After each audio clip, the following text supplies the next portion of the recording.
4장부터 14장까지가 이제 1차 논쟁입니다. 1차 논쟁. 1차 논쟁을 한마디로 말하면 고난받는 건 뭐 때문이다? 죄 때문이다. 뭐 해라? 회개해라. 그러면 하나님이 용서하실 것이다. 1차 논쟁의 제일 중요한 문장이 되겠습니다. 이게 쭉 대표적인 요절만 좀 써놨는데요. 고난은 죄의 결과다. 잘 생각해봐라. 너 죄진 거 있을 것이다. 그렇게 장담하지 말고. 왜? 고난은 하나님께서 징계하시는 도구니까 그렇다. 자, 그러니까 욥이 얘기하면 나 무죄하다. 그러니까 하나님 제발 여기에서 좀 벗어나게 해 주십시오라고 이렇게 얘기합니다. 그 이야기를 듣고 있던 빌닷이 얘기합니다. 하나님 공평하신 분이야. 억울하게 하지 않으셔. 그리고 너희 자녀들도 칠남삼녀 10남매 죽었다며. 그거 너희 자녀들이 죄지어서 죽은 거야. 왜? 이 재앙은 죄에 대한 벌이야. 자, 이렇게 이야기를 하죠. 정말 빌닷은 참 입에 담기 어려운 말을 했어요. 자녀들이 죄 때문에 네 자녀들 10남매 다 죽었다. 자, 여기에 대해서 욥이 또 이야기를 합니다. 그렇지, 말은 맞지. 누가 하나님 앞에서 완전히 의롭다 할 수 있겠냐. 그렇지만 나는 죄 기억나는 게 없다. 그럼 또 하나님 얘기합니다. 하나님 도대체 왜 나에게 이런 일이 닥치고 있는지 알려주세요. 이 사람들이 나를 향해서 지금 내가 이 고난 당하는 것은 내가 죄를 지어서 그렇다고 하는데 솔직히 인정할 수 없습니다. 하나님 이유를 좀 알려주십시오 하면서 빌닷과의 논쟁이 끝납니다. 세 번째 소발이 등장합니다. 자, 정말 네가 죄 지은 게 없다고? 그러면 네가 혹시 죄를 짓고 나서 잊어버렸을지도 몰라. 그러니까 그거 잘 기억하고 회개해. 잊어버린 죄가 있을지도 모르니까 회개해. 하니까요, 욥이 이제 더 이상 셋 다 그럴 줄은 몰랐을 거 아니에요. 너라도 마지막 소발이라도 좀 내 편 되어서 말해줬으면 좋겠는데 셋 다 그렇게 얘기하니까 친구들의 말에 분노합니다. 그러면서 얘기를 하죠. 왜 재앙이 죄의 결과라면 나쁜 사람들은 왜 이렇게 잘 사는 건데 거기에 대해서 뭐라고 대답할 거니? 한번 얘기하면서 합니다. 그렇지만 난 하나님 주권을 인정한다.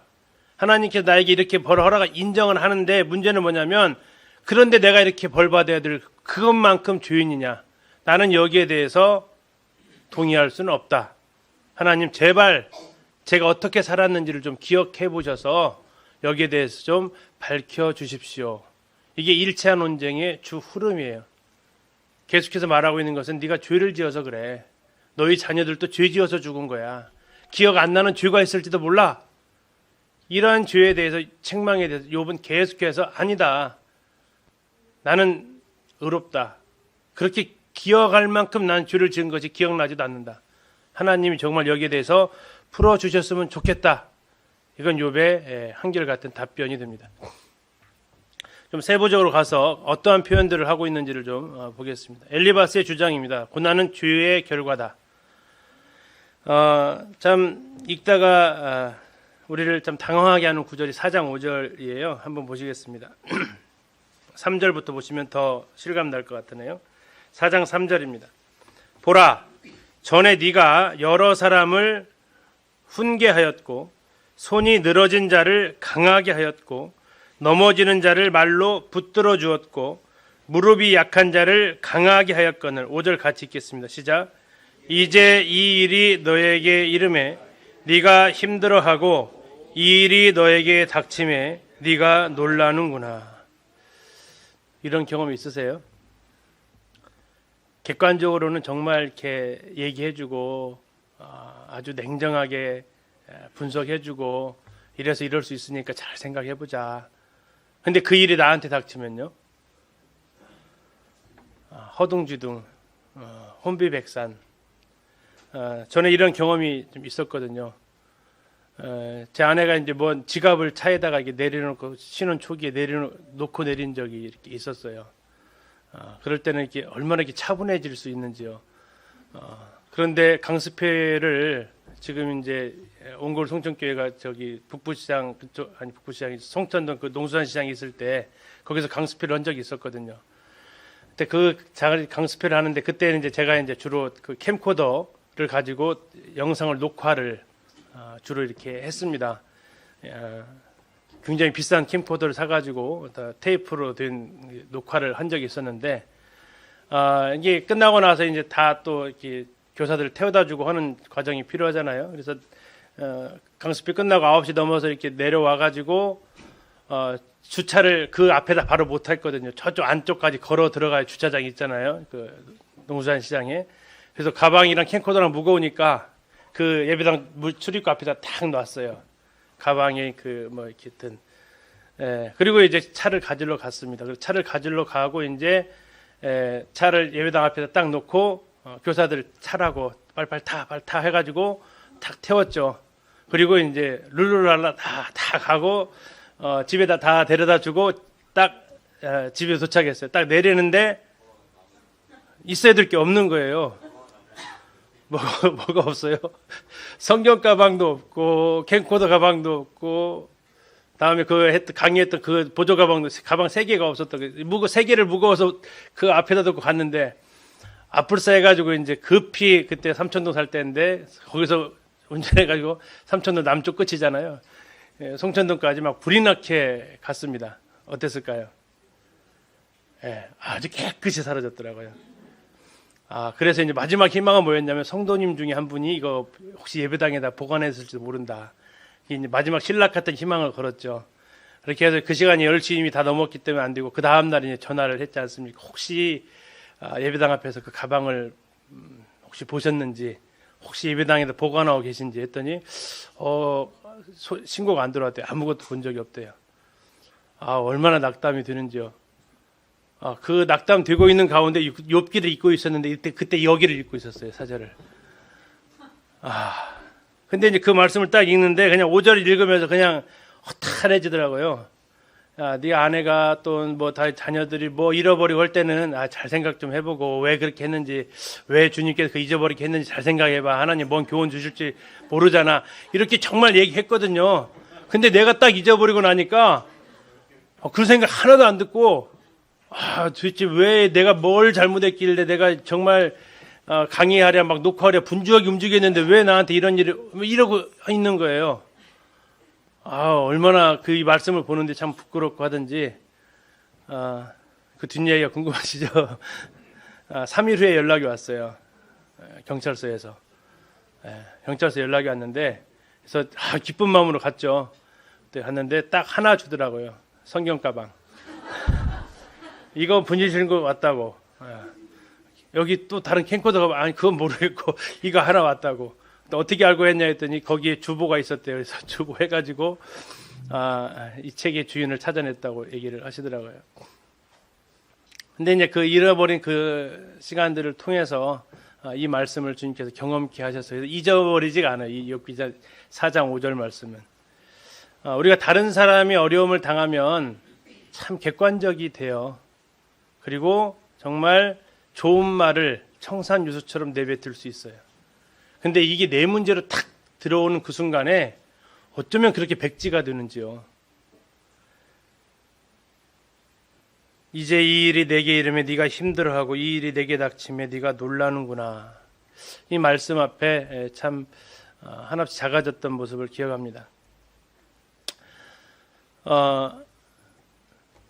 엘리바스는 계속 이야기합니다. 죄 없이 망한 자가 누구인가? 다시 말하면 네가 지금 이 망한 것은 죄 때문에 그래. 사람이 어찌 하나님을 의롭겠느냐? 계속해서 이야기를 합니다. 5장에서 2장에 걸쳐 또 이야기를 합니다. 사람은 고생을 위해서 난다. 불꽃이 위로 날아가는 건 당연한 것처럼 사람은 고생을 위해서 났다. 자, 이 상황에서 8절 보시겠습니다. 5장 8절. 나라면 하나님을 찾겠고 내 일을 하나님께 의탁하리라. 나라면 이렇게 하겠다라고 얘기합니다. 아마 요셉도 이렇게 했을 거예요. 그렇죠? 나라면 이렇게 하겠다라고 이야기를 합니다. 그리고 너는 전능자의 징계를 업신여기지 말라고. 지금 당하는 이거 가볍게 생각하지 말고 너 자신을 잘 돌아보라고.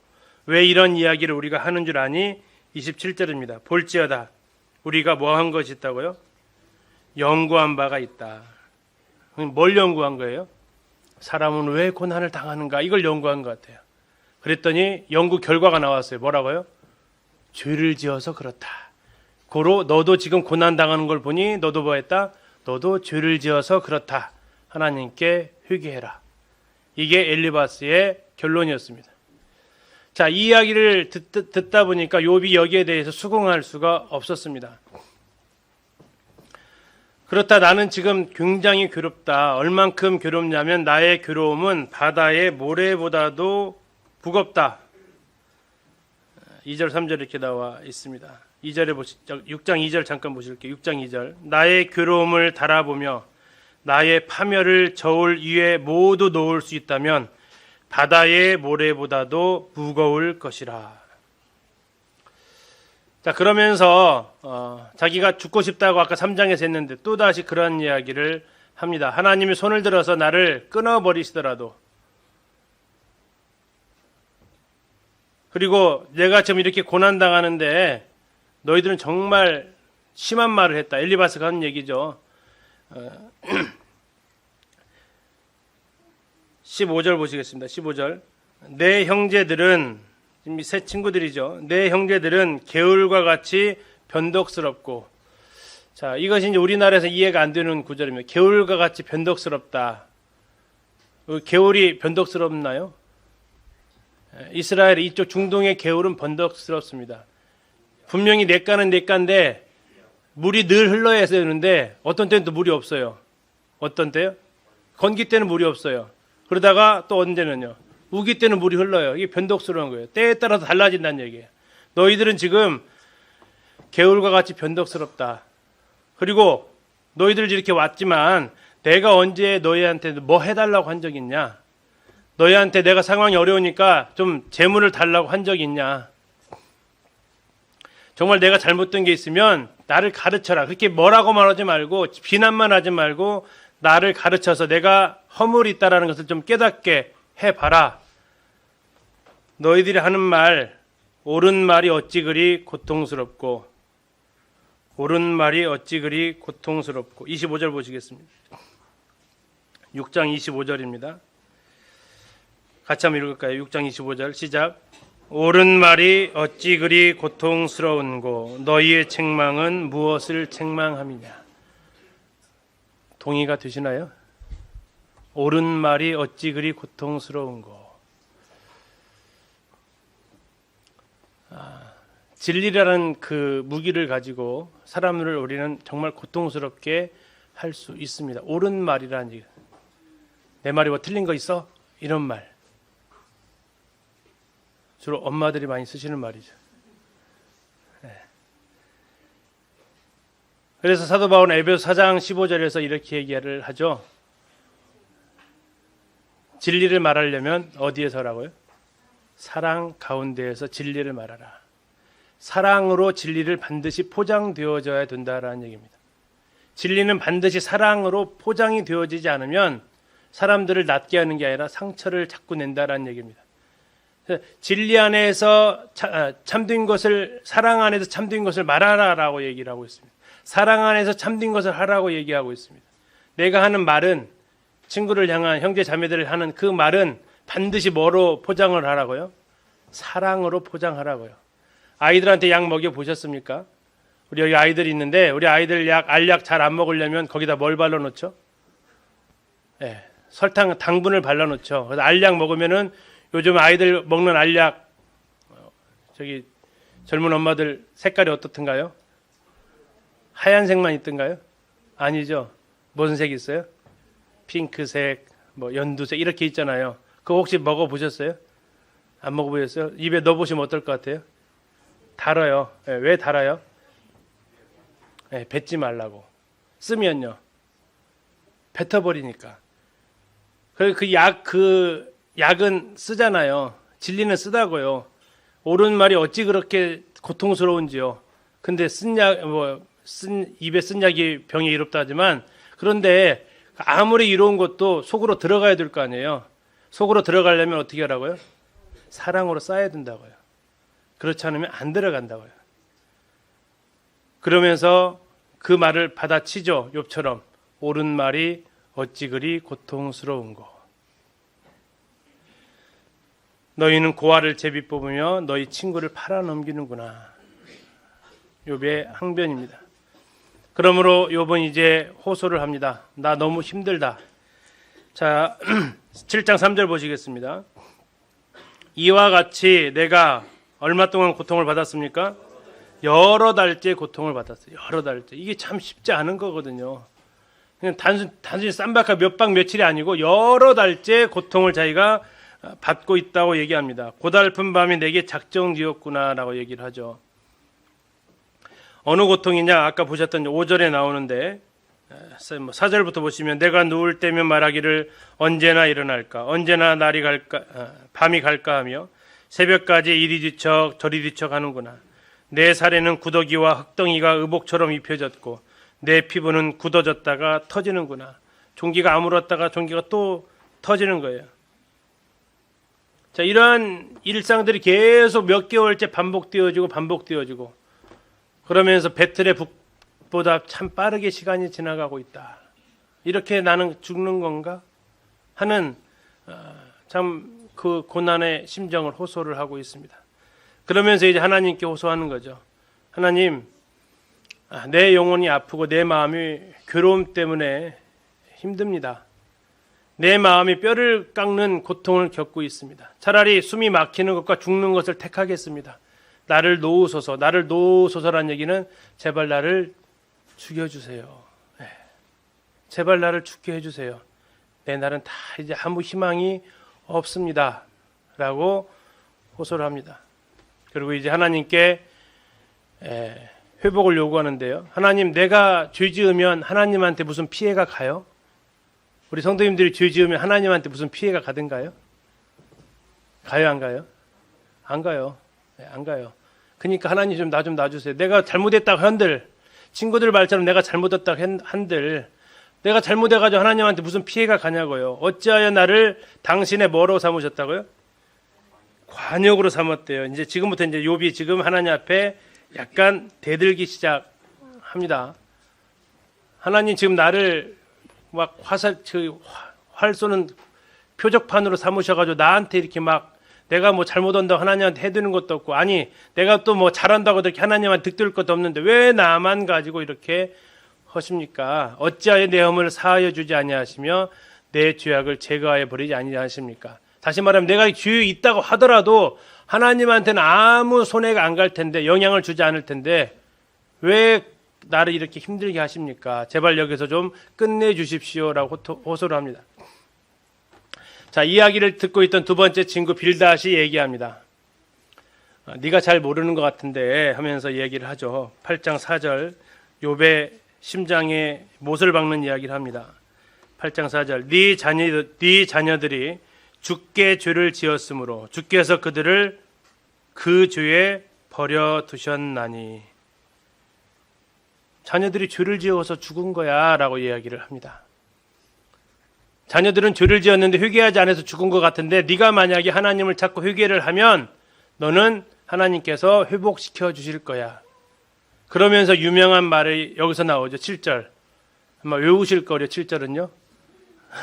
한번 해보실래요? 시작. 내 시작은 미약하였으나 내 나중은 심히 창대하리라. 이 말씀이 틀린 말이에요? 맞는 말이에요? 반절은 맞는 말이에요. 그럼 반절은 어디 갔을까요? 반절은 5절, 6절이 들어와야 온전해지는 말이에요. 자, 5절에 뭐라고 하냐면 조건이 있어요. 네가 만일, 조건이죠. 네가 만일 하나님을 찾으며 전능하신 이에게 간구하고, 6절 또 이어지는 겁니다. 청결하고 정직하면, 다시 말하면 만일 뭐뭐 하면이죠. 하면 반드시 너를 돌보시고 내 의로운 처소를 평안하게 하실 것이라. 네 시작은 미약하시 네 자는 심히 창대하리라 되어 있어요. 그러니까 지금 뭐는 빼버리고 밑에 것만 이용하고 있는 거예요. 앞에 거 싹 빼버린 거예요. 식당에 걸어놓은 그 말씀 요절이. 식당에 이 5절 6절도 같이 써 있던가요? 본 적이 없어요. 아직 전 한 번도. 7절만 써 있죠. 내 시작은 미약하여서 네 나중은 심히 창대하리라. 아니 그건 반드시 5절 6절을 같이 써놔야 된다고요. 이 7절만 써놓은 그 구절은 마치 마태복음 6장 33절을 갖다 그렇게 써놓은 것과 동일해요.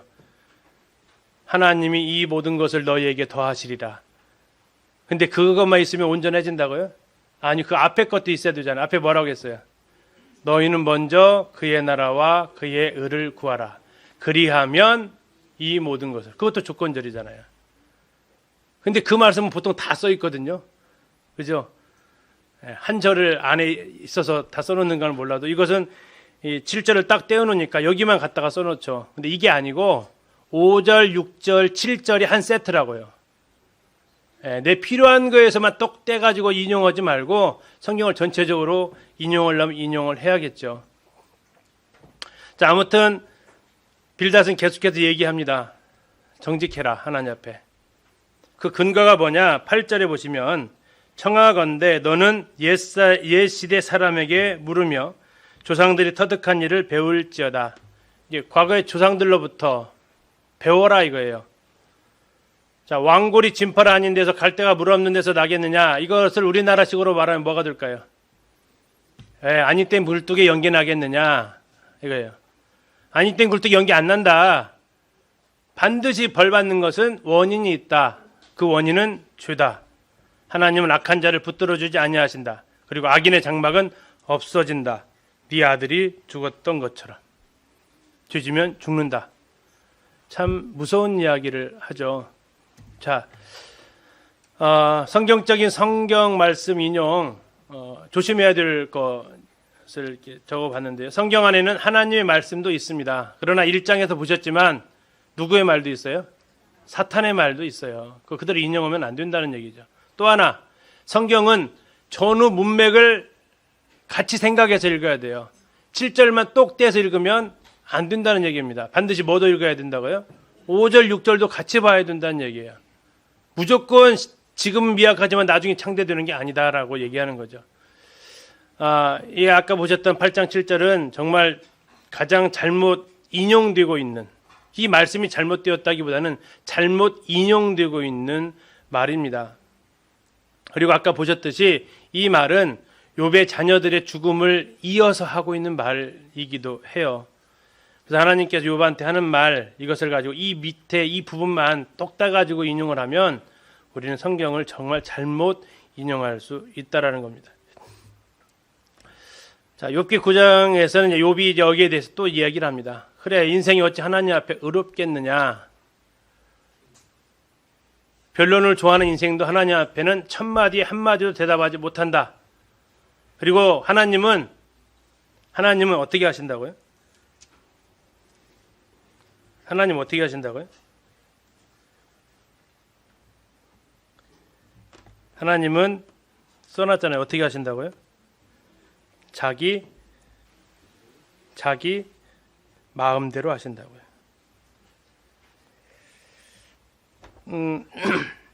12절 보시면 9장 12절 보실게요. 4절과 12절 보겠습니다. 4절과 12절. 4절. 그는 마음이 지혜로우시고 힘이 강하시니 그를 거슬러 스스로 완악하게 행하고도 형통할 자가 누구이랴. 12절. 하나님이 빼앗으시면 누가 막을 수 있으며 무엇을 하시나이까 하고 누가 물을 수 있으랴. 자, 이거 하나님 인정하는 것 같아요? 불평하는 것 같아요? 인정하는 것 같죠? 근데 말투도 이게 만약에 구어체로 했으면 이건 인정하는 말투가 아니에요.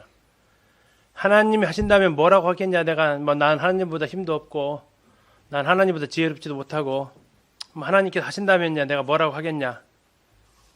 왜 이 이야기를 하냐면 그 뒤에 나오는 욥의 말 때문에 이렇게 해석을 하게 된 겁니다. 자, 욥이 그 뒤로 13절 이후로 무슨 얘기를 하냐면 내가 의로울지라도 하나님은 나를 정죄하실 것이다. 15절 보시겠습니다. 가령 내가 의로울지라도 대답하지 못하겠고 나를 심판하실 그에게 간구할 뿐이다. 20절 가령 내가 의로울지라도 내 입이 나를 정죄하리니 가령 내가 온전할지라도 나를 정죄하시리라. 내가 의로울지라도 하나님 뭐 할 거라고 나를요? 정죄하실 것이다. 그러니까 이 아까 했던 이 말투가 하나님 앞에 경외하는 말투가 아니라는 거예요, 지금. 그러면서 얘기합니다. 하나님과 나 사이에 중재할 사람이 있어요, 없어요? 없어요. 그 누구라서 하나님 앞에서 중재를 할 거냐? 지금 하나님은 나한테 잘못하고 계시는데 중재할 사람도 없다. 이게 더 큰 거죠. 흔히 이제 요즘 말로 하면 의리 가반태 막 대꾸하고 싶은데 그 중재를 누가 해줄 사람이 없는 거예요. 그러니까 더 속이 타는 이런 표현으로 지금 욥은 하나님 앞에 이야기를 하고 있습니다. 10장에서 그런 얘기를 합니다. 하나님한테 얘기합니다. 왜 하나님 무슨 까닭으로 나와 이렇게 하시는지 좀 알게 해 주십시오. 하나님께서 나의 허물을 찾으시며 나의 죄를 들추어내십니까? 들추어낸다라는 뜻이 뭡니까? 들추어낸다? 찾아내는 거죠. 찾아내는 목적은요. 안 보이니까 찾는 거죠. 샅샅이 조사해서 찾아내시는 이유가 뭡니까? 주님의 손이 나를 빚으셨는데 이제 나를 죽이시려고 하시는 겁니까?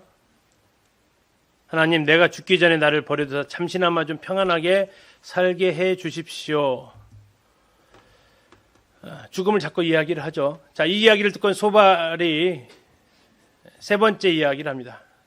너 혹시 잊어버린 죄 있을지도 몰라, 이겁니다. 자, 6절 11장 6절 보시면요.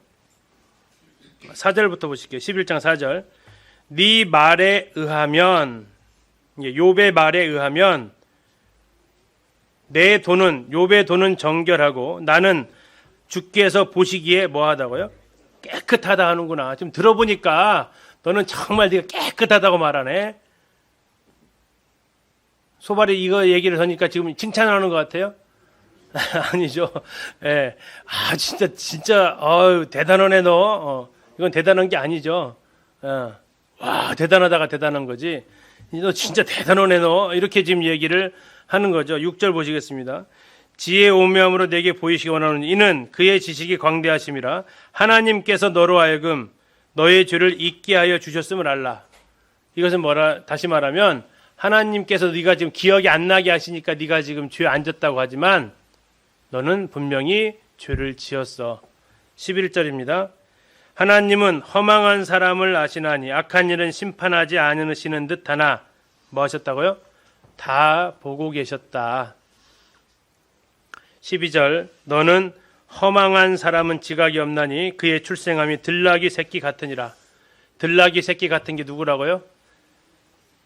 누구? 욥. 욥 너는 누구라고요? 들나귀 새끼. 들나귀가 어때요? 나귀 새끼는 어떻다겠죠? 나귀 새끼의 목은 엄청 고집이 세거든요. 그러니 꺾어야 될 정도예요. 지금 네가 계속 뭐 하고 있다는 얘기예요? 나 의롭다고 계속 지금 고집 부리고 있다. 넌 들나귀 새끼 같다. 그러면서 소발이 얘기합니다. 네 손에 죄악이 있거든 뭐해라? 멀리 버려라. 14절이죠. 네 손에 죄악이 있거든 멀리 버려라. 그러면 하나님께서 안전과 평안을 주실 것이다. 말하지만 결국 죄 인정해라 라는 얘기입니다. 자, 여기에 대해서 욥이 또 가만히 있을 수 없습니다. 새 친구들이 한결같이 자기를 지금 비난하고 있습니다. 욥이 얘기합니다. 너희만 사람이고 너희만 지혜자냐? 12장 3절 보실게요. 같이 한번 읽겠습니다. 시작. 나도 너희같이 생각이 있어 너희만 못하지 아니하니 그 같은 일을 누가 알지 못하겠느냐. 너희들 말하는 거 다 아는 말이야. 내가 너희만 못하지 않아. 자, 그런데 문제는 뭐냐? 죄 짓는 사람이 만약에 벌을 받는다면 문제가 있다. 무슨 문제가 있습니까? 6절입니다. 6절. 강도의 장막은 어떻다고요? 형통하고 하나님을 진노하게 하는 자는 어떻고요? 평안하다. 이건 어떻게 풀래? 라는 겁니다. 죄 지면 벌 받는다며. 그런데 강도들, 하나님을 진노하게 하는 사람들, 아무 이렇게 저렇게 잘 사는 것은 뭐라고 번역하고 해석할래?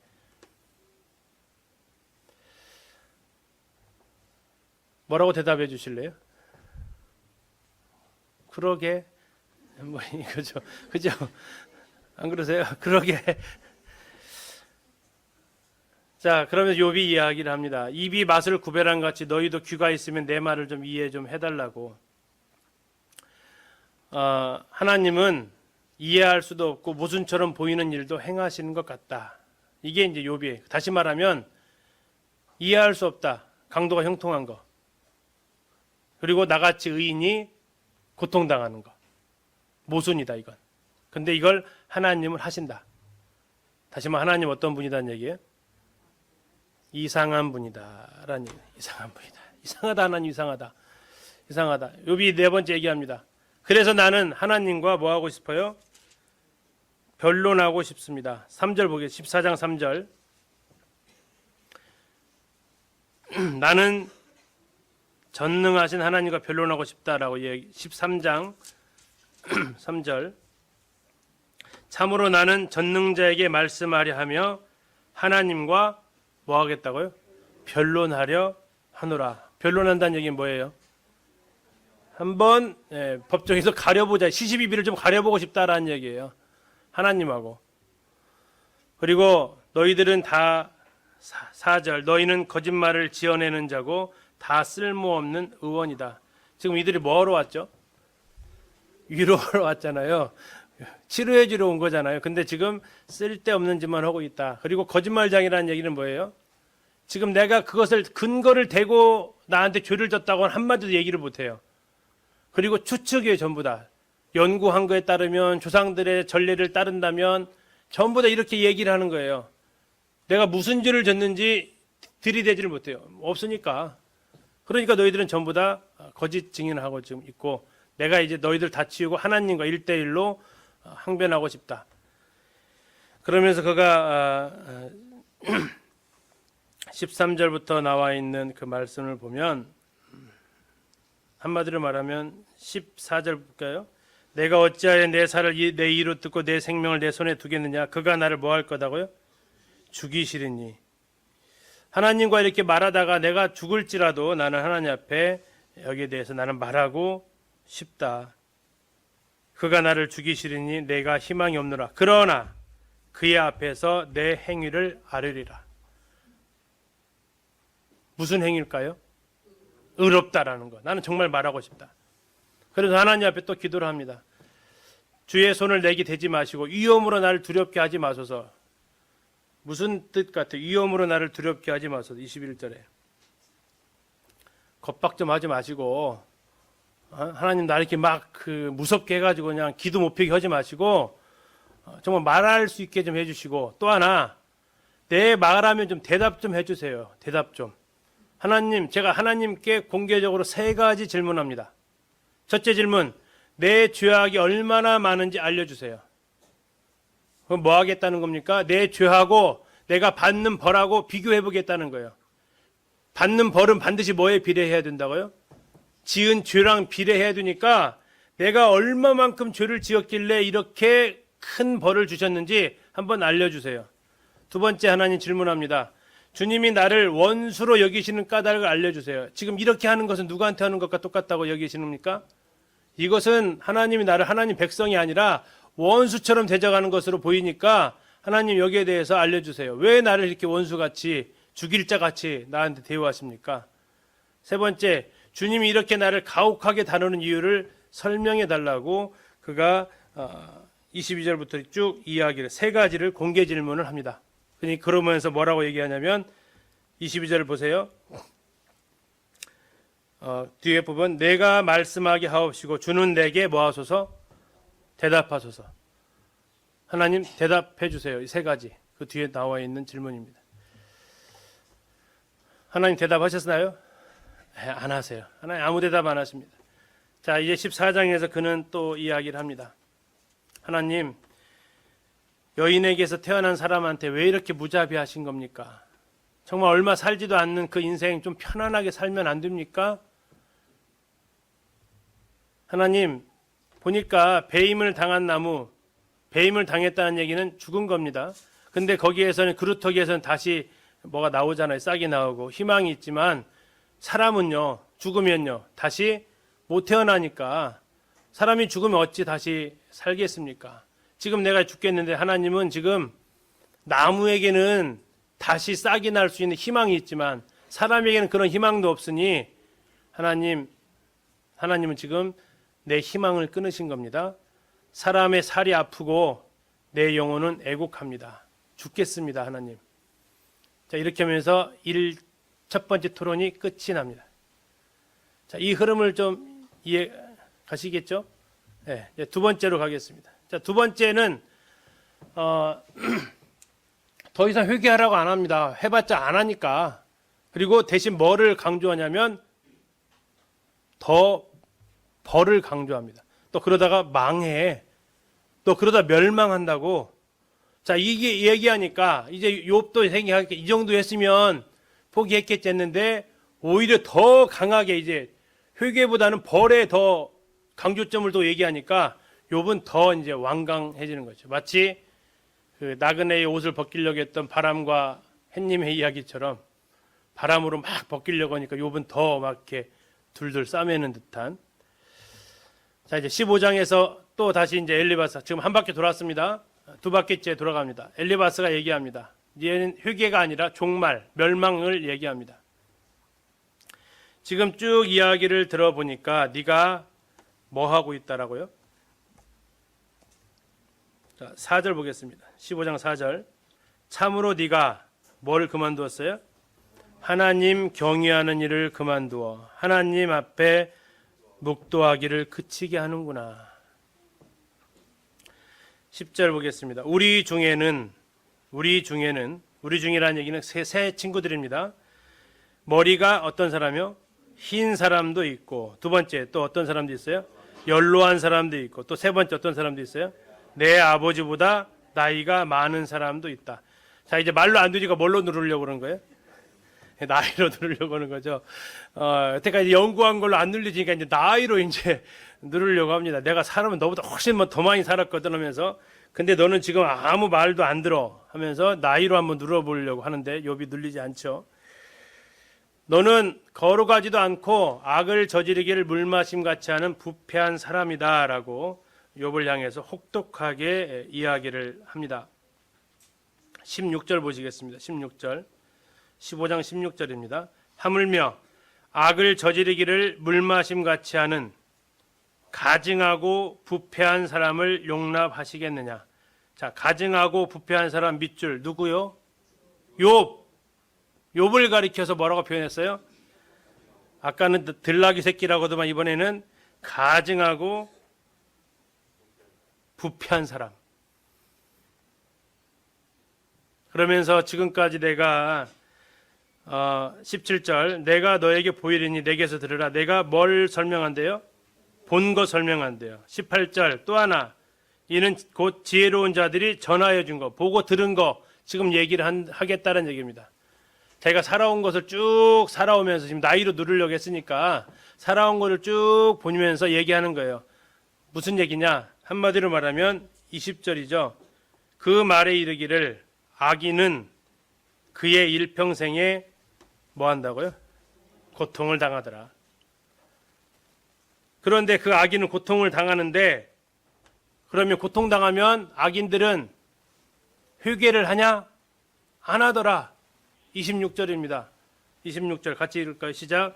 그는 목을 세우고 방패를 들고 하나님께 달려드니. 누가 이렇다고요 지금? 욥 네가 딱 보니까 악인이다. 왜? 악인은 고통당하는데 너 고통당하지? 두 번째, 악인은 고통당하면 회개하는 게 아니라 하나님을 향해서 목을 빳뻣이고 달려드는데 너 지금 그렇게 달려들고 있잖아. 이게 너는 딱 누구다? 악인이다. 넌 딱이다. 그런데 그 악인은 어떻게 된다고요? 악인은 반드시 하나님 앞에 재난을 받게 될 것이고 두려운 일이 그에게 임하게 될 것이다. 참 더욱독한 이야기를 했습니다. 자, 욥이 여기에 대해서 대답을 해줘야겠죠. 자, 너희들은 위로자인데 어떤 위로자라고요? 재난을 주는 위로자. 이게 말이 맞아요? 16장 2절에 나와 있잖아. 이런 말은 내가 많이 들었나니 너희는 다 재난을 주는 위로자들. 이게 재난을 주는 위로자들. 위로를 주러 와가지고 뭘 주고 있다는 얘기예요? 재난 주고 있어요. 근데 나 같으면 어떻게 하겠다고요? 나 같으면 위로할 텐데, 나 같으면 위로할 텐데 너희는 재난만 주고 있다. 자, 욥이 더 이어서 얘기를 합니다. 주님이 나를 피로하게 하시고 온 지방을 패망하게 하셨습니다. 주님이 평안하던 나를 치시고 다시 쳐가지고 나에게 뭐 했다고요? 14절 보시겠어요? 14절, 16장 14절입니다. 그가 하나님이 나를 치고 다시 치며 용사같이 내게 뭐 하셨어요? 자, 아까는 누가 달려들었다고 그랬죠? 욥이 하나님한테 벌 주니까 달려들었다고 했는데 그게 아니고 지금 누가 누구한테 달려드는 거라고요? 하나님이 나한테 달려드는 거야 지금. 나는 잘못 없는데 나 평안히 잘 살고 있는데 하나님이 나한테 달려들었어. 내가 죄져가지고 하나님 나한테 달려든 게 아니고 나는 정말 평안하게 잘 있었어. 근데 하나님 나한테 달려드셨어. 근데 그것은 내 양심이 증거한다. 내 손에 포악이 없다. 잘못한 거 없다. 내 기도 정결하다. 친구는 나를 조롱하고 새 친구는 지금 너희들은 나를 조롱하고 하나님은 아까 질문 3개 던졌잖아요. 대답이 없어요. 하나님은 하늘 높은 데 계셔서 응답이 없어요. 그러니까 욥은 죽겠는 거죠. 나는 곧 돌아오지 못할 길로 갈 것입니다. 뭐 하겠다는 얘기일까요? 난 죽을 겁니다. 욥이 죽음을 기다리고 있는 것은 17장에 표현되어져 있습니다. 17장 1절입니다. 나는 기운이 쇠하였으며 나의 날이 다하였고 뭐가 나를 준비되어 있어요? 무덤이 나를 위하여 준비되었구나. 죽고 싶다라는 얘기죠. 죽고 싶다. 나를 조롱하는 자들이 나와 함께 있고 내 손을 잡아줄 자도 없다. 하나님이 나를 백성의 속담거리가 되게 하셨고 친구들은 내 얼굴에 침을 뱉는구나. 17장 6절 보십니다. 하나님이 나를 백성의 속담거리가 되게 하시니 그들이 내 얼굴에 침을 뱉는구나. 가장 모욕적인 상황입니다. 그리고 3명의 친구들 중에서 지혜자를 찾을 수 없구나. 무덤이 나의 아버지이고 구더기는 나의 어머니 내 형제구나. 나의 희망이 어디 있으면 나의 희망을 누가 보겠느냐. 이 정도 되면 이제 자살할 것 같은 느낌이 오는 그 정도로 아주 절망적인 상황을 표현하고 있습니다. 자, 이야기를 듣고 있던 빌닷이 또 두 번째 연설합니다. 너 지금 우리한테 뭐라고 그랬냐 하는 거죠. 너 지금 우리한테 뭐라고 했는데 뭐라고 했어요? 욥이 할까요? 욥이 친구들한테 뭐라고 그랬어요? 재난을 주는 위로자들이라겠죠. 어찌하여 우리를 짐승으로 여기며 부정하게 보느냐. 느꼈던 거죠. 지금 우리를 향해서 18장 3절입니다. 18장 3절. 어찌하여 우리를 짐승으로 여기며 부정하게 보느냐.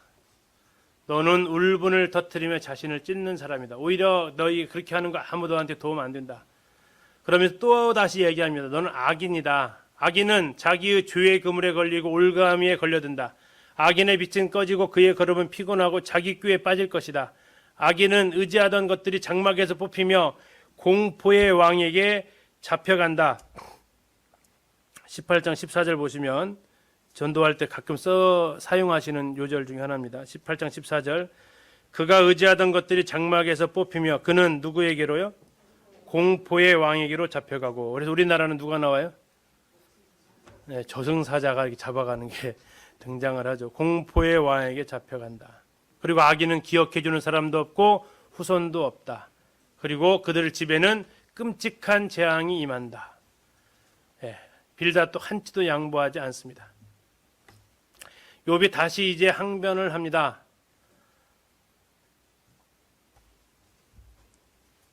자, 19장 2절입니다. 너희가 내 마음을 괴롭히며 말로 나를 부스르기를 어느 때까지 하겠느냐. 너희가 10번이나 나를 학대하고도 부끄러워하지 아니하는구나. 언제까지 나를 괴롭게 할 거냐라고 이렇게 항변합니다. 그리고 나한테 만약에 허물이 있다면 그건 나만 있는 게 아니고 누구나 있는 허물일 것이다. 나만 특별히 이렇게 벌받을 만큼 죄를 지은 건 나는 없다. 그러면서 또 이제 하나님 앞에 또 원망을 털어놓습니다. 하나님이 나의 영광을 거두어 가시며 나를 허르시니 나는 죽었구나. 그리고 그를 떠나간 사람들, 무시한 사람들을 이야기를 하고 있습니다. 자, 13절 보시면, 자, 첫 번째 누가 떠났습니까? 나의 형제들이 떠났습니다. 14절 또 누가 버렸습니까? 내 친척이 나를 버렸습니다. 15절 또 누가 나를 무시합니까? 내 집에 머물러 사는 자와 내 여종들. 16절 내 종들. 17절 내 아내도 내 숨결을 싫어합니다. 떠나진 않았어요. 그러나 어쨌든 쉽진 않은 상황이죠. 이 정도로 나는 정말 힘든 상황을 지내고 있습니다. 19절입니다. 나의 가까운 친구들이 나를 미워하며 내가 사랑하는 사람들이 돌이켜 나의 원수가 되었구나. 새 친구들을 얘기를 하겠죠. 정말 너희들은 나랑 가까웠는데 그리고 내가 사랑했었는데 오히려 나의 원수가 되었다. 20절 내 피부와 살이 뼈에 붙었고 남은 것은 겨우 잇몸뿐이로구나. 21절 참 안타까운 호소입니다. 21절 같이 한번 읽겠습니다. 시작. 나를 불쌍히 여겨다오. 하나님의 손이 나를 치셨구나. 나를 불쌍히 여겨다오. 나를 불쌍히 여겨다오. 하나님이 나를 치셨구나. 너희가 어찌하여 하나님처럼 나를 박해하느냐. 내 살로도 부족하냐. 자, 지금 하나님을 뭐라고 표현했어요? 박해자로 표현했습니다. 박해자. 자, 그런데 이제 욥의 신앙 고백이 아름다운 신앙 고백이 그 중에 9절 나오는 것이 이제 여기서 나온다고 그럽니다. 23절부터 나오면 25절입니다. 내가 알기로는 나의 대속자가 살아계시니 마침내 그가 땅 위에 서실 것이라. 26절 내 가죽이 벗김을 당한 뒤에도 내가 육체 밖에서 하나님을 보리라. 이게 죽음 이후에 내가 차라리 죽고 나서 하나님을 만나기를 또 쉽다라는 이 문제의 해결을 어쨌든 욥은 하나님에게서 풀어 찾으려고 했다라는 그런 긍정적인 모습을 보이고 있습니다. 20장에서 이제 소발이 또 이야기합니다. 소발은 이게 마지막 변론인데요. 반드시 벌 받는다 이겁니다. 악인이 이기는 것 잠시고 경건한 자의 즐거움도 잠깐이다. 경건하지 못한 자의 즐거움도 잠깐이다. 악인은 어떻게 망한다고요? 외국에도 이런 우리나라만 있는 게 외국도 있는가 봐. 20장 7절 보실게요. 자기의 똥처럼 영원히 망할 것이라. 뭔 말 같아요? 자기의 똥처럼 망한다. 예, 썩어져 버릴 것이다라고 그죠? 썩어 없어질 존재 같은 것이다. 악인의 아들들은 가난한 자에게 은혜를과 흙에 누울 것이다. 죽는다는 얘기죠. 악인은 비참한데 악인이 삼킨 재물을 하나님이 토하게 하실 것이다. 악인은 마음의 평안을 알지 못하고 행복이 오래가지 못한다. 악인은 하나님의 진노의 날에 끌려간다. 여기 악인에다가 누구를 다 넣으면은 소발이 하고 싶은 말이라고요? 욥이라고요. 욥. 지금 악인 하지만 소발이 하고 싶은 얘기는 악인이 누구라고요? 욥이라고 욥. 자, 이것을 뭐 욥이 못 알아들을 일 전혀 없죠. 여기에 대해서 욥이 대답을 합니다. 그렇다. 한번 그런데 잘 생각을 해보자. 악인이 하나님을 전혀 염두에 머릿속에 두지 않고 살았을지라도 삶에서 형통하고 또 고통 없이 죽는다는 건 어떻게 설명할 거냐? 악인에게 하나님이 진노하시고 그 자손들에게 갚으신 것이 얼마나 그러면 자주 그렇게 악인들이 벌을 받으면서 살았냐? 여기에 대해서는 뭐라고 대답할래? 악인은 벌을 받는다고 하는데 아닌 경우에 대해서는 어떻게 답변할 것인가? 이것이 욥이 소발을 향해서 묻는 질문입니다. 악인이 피를 버리라고? 아니잖아. 여기에 대해서는 어떻게 대답할 건데 하면서 욥이 여기에 대해서 항변을 합니다. 어떤 사람은 형통한 중에 죽고 어떤 사람은 고난 중에 죽는다. 죽을 때는 차이가 없다. 악인이 죽은 뒤에 벌을 받을지는 모르지만 이 생에서는 행복하게 사는 악인이 존재해야 하네요. 해요. 이건 뭘로 설명할 거냐 이거예요. 너는 악인은 벌 받는다며. 그런데 그렇게 악인이 벌 안 받고 평생 물론 죽은 다음에 벌 받겠지. 그러나 이 땅에서는 벌 안 받고 사는 악인도 많더라. 근데 나는 지금 벌 받고 있는데 그럼 이건 뭘 어떻게 무슨 차이냐 이야기를 하는 겁니다. 따라서 지금 너희들의 논리는 어떻게 됐다? 잘못되었다. 그 논리로 나를 죄인으로 올가맬 수 없다. 자, 이렇게 하면서 이제 두 번째 논쟁까지 마치게 됩니다. 세 번째 논쟁까지 보고 마치겠습니다. 이제 세 번째 논쟁에서 엘리바스는 더 이상 할 말이 없어요. 그러니까 회개하라고 얘기합니다. 그리고 또 빌다도 마찬가지입니다. 자, 22장에서 욥의 죄악을 열거해요. 그런데 이 죄악은 실제가 아니고, 다시 말하면 팩트가 아니고 추측입니다. 실제로 일어난 일들이 아니고 이랬을 거다라고 이야기를 합니다. 네 악이 크기 때문에 하나님 너를 책망하시는데 6절부터 보시면요. 까닭 없이 형제를 볼모로 잡으며 헐벗은 자의 의복을 벗기며 목마른 자에게 물을 마시게 하지 아니하며 줄인 자에게 음식을 주지 아니하였구나. 권세 있는 자는 토지를 얻고 존귀한 자는 거기에서 사는구나. 너는 과부를 빈손으로 돌려보내며 고아의 팔을 꺾는구나. 그러므로 올무들이 너를 둘러있다. 근데 이 6절부터 9절까지 욥이 행한 죄가 아니고 네가 이렇게 했을 것이다라는 추측이에요. 그리고 여기에 대해서 나중에 욥은 항변을 합니다. 나는 그런 적이 결코 없다. 그 내 양심이 증거한다. 그래서 엘리바스가 이제 조언하는 것은 너는 이제 하나님과 화목하고 평안하라. 21절입니다. 너는 하나님과 화목하고 평안하라. 그리하면 복이 너희에게 임하리라. 하나님의 입에서 교훈을 받고 하나님 말씀을 마음에 둬라. 전능자에게로 돌아가라. 전능자를 기뻐하고 그분 앞에 겸손해라. 그리하면 네 보화가 되시고 너에게 고귀한 은이 되시리라. 틀린 말이에요, 아니에요? 맞는 말인데 뭐가 문제예요? 욥한테 하는 게 문제예요, 이게. 이 말이 아까 했던 대로 옳은 말이에요. 그런데 무슨 말이에요? 고통스러운 말이라고요. 상대방이 지금 이걸 잘못 전달하니까. 자, 여기에 대해서 욥이 이야기를 합니다. 엘리바스가 말한 거에 답변을 하죠. 내가 어찌하면 하나님을 발견하고 그의 처소에 나아가랴. 다시 말하면 하나님만 정말 보고 싶다 얘기예요. 그런데 하나님이 어떻다고요? 앞으로 가도 안 계시고 뒤로 가도 없고 왼쪽으로 가도 없고 오른쪽으로 가도 없고 동서남북 다 뒤져봐도 하나님이 어떻다고요? 찾을 수가 없어요. 만약에 하나님을 만나면 두 가지 일이 일어날 거다. 우리가 자주 노래 부르는 말이에요. 10장입니다. 23장 10절. 23장 10절 같이 한번 읽겠습니다. 잘 아시는 거예요. 시작. 그러나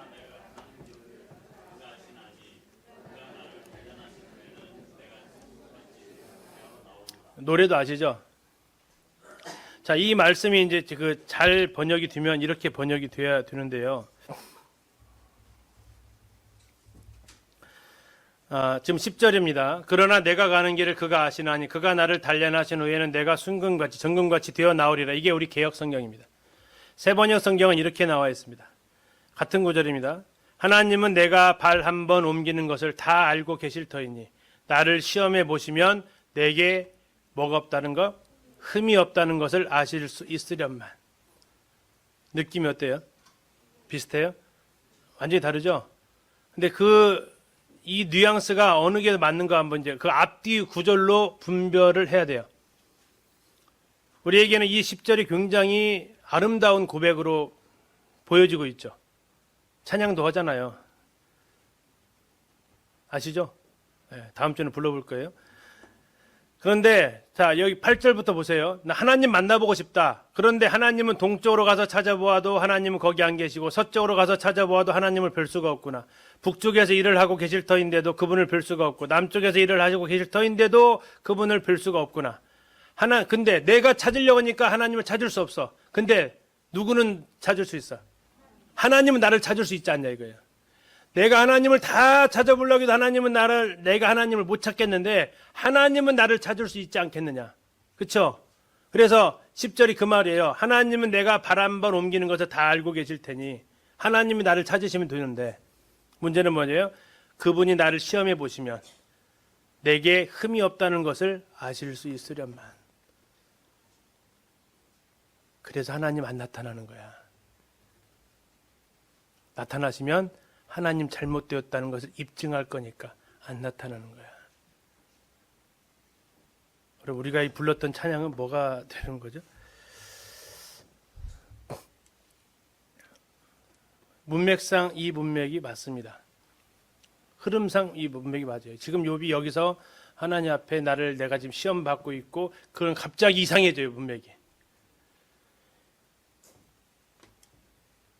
하나님을 뵐 수 없기 때문에 욥의 마음이 심히 두렵게 됩니다. 그 이유는 다른 데 있는 게 아니고 하나님이 등장하셔야만 내 의로움이 입증되니까, 내 억울함이 판결이 나니까. 근데 하나님은 도대체 내가 찾고 찾아도 꽁꽁 숨으셔서 나타나질 않고, 그렇다면 하나님은 나를 어디 있는지 아실 거니까 하나님이 지금 당장 나 있는 곳으로 와주시면 내 의로움이 드러날 거 아닙니까? 항변하고 있는 거죠. 그러면서 욥은 이야기합니다. 아까 말했던 대로 악인들이 세상에서 잘 되고 있다. 그 논리로 이것을 얘기하지 말아라. 오히려 하나님은 12절을 보시면요, 성중에 24장 12절입니다. 성중에서 죽어가는 사람들이 신음하며 상한 자가 부르짖으나, 같이 읽겠습니다. 그 다음에 시작. 하나님이 그들의 참상을 보지 아니하시느니라. 자, 이게 아까 만약에 그가 나를 단련하신 후에는 정금같이 나오리라는 사람의 고백 이어지질 않는다는 얘기예요. 지금 뭐라고 있어요? 하나님 어떤 하나님으로 지금 된 거예요? 매정하신 하나님 된 거예요. 가난한 자, 학대받는 자, 그들의 참상을 보지 않으시는 하나님으로 그냥 지금 얘기를 하고 있는 겁니다. 악을 행하는 자들은 마땅히 저주를 받고 죽임을 당해야 합니다. 이것은 당연합니다. 그러나 악을 행하는 자들에게 하나님이 뭘 주셨습니까? 평안을 주셨습니다. 악인은 천대를 받아야 되는데 하나님 그들에게 평안, 악인들이 좀 잘 살고 있지 않습니까? 자, 빌다시 얘기합니다. 모든 인간이 다 죄인이다. 그래서 복음집회 때 자주 인용하는 구절이 나오죠. 하물며 벌레인 사람 구더기인 인생이랴 라고 이야기를 하죠. 26장까지 하고 마치겠습니다. 26장 이제 그든 욥은 하나님을 높이는데요. 26장 1절에서 2절에서 얘기합니다. 네가 힘 있는 자, 힘 없는 자를 참 잘도 도와주는구나. 고마운 거예요. 참 잘도 도와주는구나. 이것은 칭찬이 아니죠. 네, 반어법이죠. 공부 참 잘한다 하면은 심각한 거죠. 이건. 네. 그래서 이렇게 하는 얘기는 정말 너희들 너무 한다라는 거 아닙니까? 하나님은 북쪽의 허공을 보시고, 이거 과학적으로 이제 창조과학 구절이 나오기 시작합니다. 26장에서 빽빽한 구름에다가 물을 싸셔서 그것이 비가 되고, 수평선 아래 해가 뜨거지고, 바다를 잔잔케 하고 입금을 하늘을 맑게 하시고, 큰 노랫소리. 창조과학의 언어를 통해서 이렇게 얘기를 하는데, 이것은 하나님의 지혜와 능력이 이렇게 위대하시다라는 고백을 하는데, 이렇게 하면서 이제 두 번째 변론이 끝나게 됩니다. 근데 그런 하나님이, 다시 말하면 이것도 반어법이에요. 그런 하나님이 지금 내 모습은 돌아보지 않는다. 하나님에 대한, 이게 이제 처음은 1장, 2장까지는 신앙을 잘 지켜가는 것 같은데 그 뒤로 계속 하나님을 향해서 이제 토론하면서 더 원망이 심화되어져 가는 이런 모습을 볼 수 있습니다. 자, 다음 주에 이제 세 번째 논쟁부터 하도록 하겠습니다. 기도해 주시고 마치겠습니다.